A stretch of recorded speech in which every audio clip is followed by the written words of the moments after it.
Hey guys, welcome back to my channel. I am Umar. I hope कि आप सब ठीक होंगे। बहुत सारे दिनों से मेरे पास कुछ डीएम्स आ रहे थे about some issues of admission process in Iran. आज हम उन पे बात करेंगे। उनमें से कुछ इंपॉर्टेंट इश्यूज जो थे उन पे हम आज बात करेंगे। पहला सवाल जो है एक भाई ने किया, इसका नाम है Rajwinder. If we want to do MBBS there in Iran, do we need to learn the local language और English is valid for it?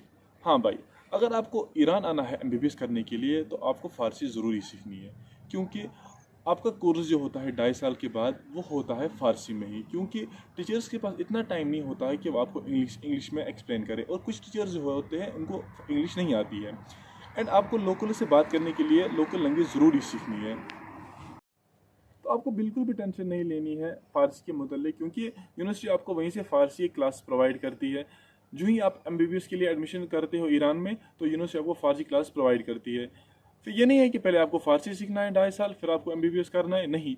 आप फ़ारसी भी सीख रहे होंगे और एमबीबीएस भी कर रहे होंगे, आपका इसी के साथ कंटिन्यू रहता है। दूसरा सवाल जो है अहमद का है, how much will it cost with hostel plus study fee, specifically study fee according to the courses. भाई ये डिपेंड करता है यूनिवर्सिटीज़ पे कि आप यूनिवर्सिटी में कौन सा कोर्स कर रहे हो। मैं आपको एक एग्जांपल दूंगा एमबीबीएस की। एमबीबीएस का जो फ़ी है वो रेंज करता है 3,500 से लेकर 6,500 तक। और ऐसे ही ये अगर डिपेंड करता है यूनिवर्सिटी पे। अगर आप किसी यूनिवर्सिटी में पैरामेडिकल कोर्स कर रहे हो या डेंटिस्ट कर रहे हो, ये यूनिवर्सिटी पे डिपेंड करता है कि आप किस यूनिवर्सिटी में कोर्स कर रहे हो, उसी हिसाब से आपका फ़ी भी रहता है। तीसरा सवाल जो है, according to you which course is better in Iran? अगर हम ओवरऑल देखें तो ईरान का एजुकेशन सिस्टम जो है बहुत अच्छा है। तो यहाँ पे जो इंजीनियरिंग होती है वो भी बहुत बेस्ट ऑप्शन है ईरान में। डेंटिस्ट्री भी बहुत सही है। अगर मैं अपनी पर्सनली बात करूँ तो एमबीबीएस जो है, मैंने यहाँ पर ऑलरेडी एमबीबीएस कर रहा हूँ। MBBS is also better option in Iran. और एक सवाल है हमारे पास, to complete MBBS internship and other stuff, how much time will it take, because different countries have different time years to complete the whole degree.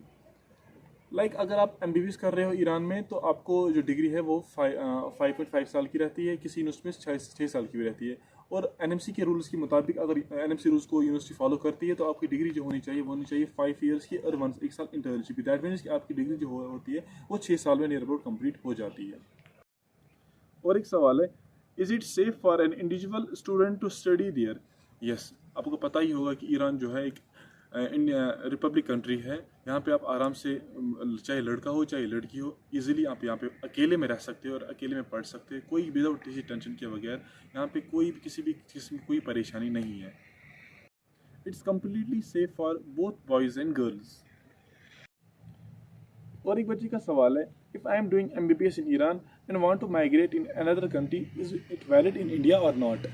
भाई आपने को पता ही होगी कि 18 नवंबर 2021 के बाद एनएमसी ने रूल निकाला कि जो भी माइग्रेशन, अगर कोई बच्चा किसी फॉरेन यूनिवर्सिटी में एमबीबीएस कर रहा है, अगर उसने किसी दूसरी यूनिवर्सिटी में या किसी दूसरी कंट्री में माइग्रेशन की, वो डिग्री इंडिया में वैलिड नहीं है। दैट मीन हाँ, आप माइग्रेशन कर सकते हैं दूसरी किसी और कंट्री में, किसी और यूनिवर्सिटी में। दैट मीन्स कि फिर आप इंडिया नहीं जा सकते, आप किसी और कंट्री में जॉब कर सकते हैं without India. So guys, let's end up this video.